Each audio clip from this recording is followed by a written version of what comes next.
कसम की गल जे हर वो गाजर ए बांदर खा बैठा जे जिंदे थोड़े दिन पहले मूत्र कर चुकिया सी।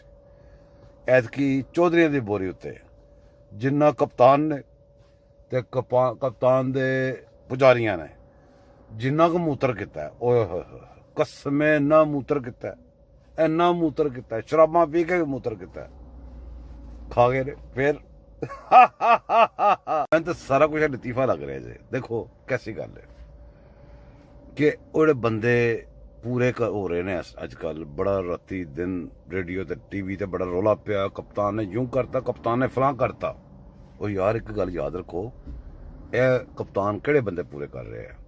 ਜਿਹੜੇ कप्तान दे अपने ने जिन्हों के हुकूमत इस टाइम बनी होंगी वो पूरे कर रहे हैं, नवा बंदा कोई नहीं। दूसरी गल भी याद रखना, कप्तान ताजियां लभ रहे हैं, सज्जे खब्बे नस रहे हैं, सारे डीलां दे रहे हैं, ठीक है, पर जेडे कप्तान दे अपने बंदे अगलियां टिकटां दे लैन वास्ते रेडी होए बैठे ने, अपने हल्के उन्होंने कम भी सीधे कर लिए ने, अगले इलैक्शन वास्ते रेडी ने, उन्होंने की करना कप्तान जी?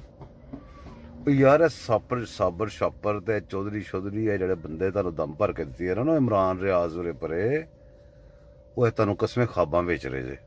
जाके अपने दिमाग नाल चेक करो, कम फस गया जे, कम खराब हो गया जे, ते अपना ख्याल रखो, ते खोल के रखो, तुहाडे कोल गूगल है, गूगल ते सर्चा मारिया करो। लेकिन भी गल याद रखना ओ भाईओ, ए अपने चौधरी साहब वजीर आला नहीं बन सकते, जागो नींदर खोलो, दिन चढ़ गया जे।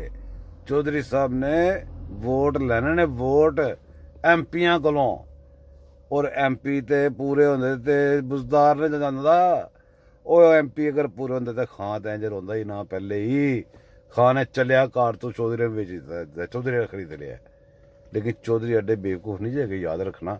अली अगर अगली गेम वेखो उन्होंने करते की ने, चौधरी ऐसा सरप्राइज देंगे खान साहब ते खान साहब का फवारी, ओए हो उस टाइम असी खिड़कियां थोड़े दिन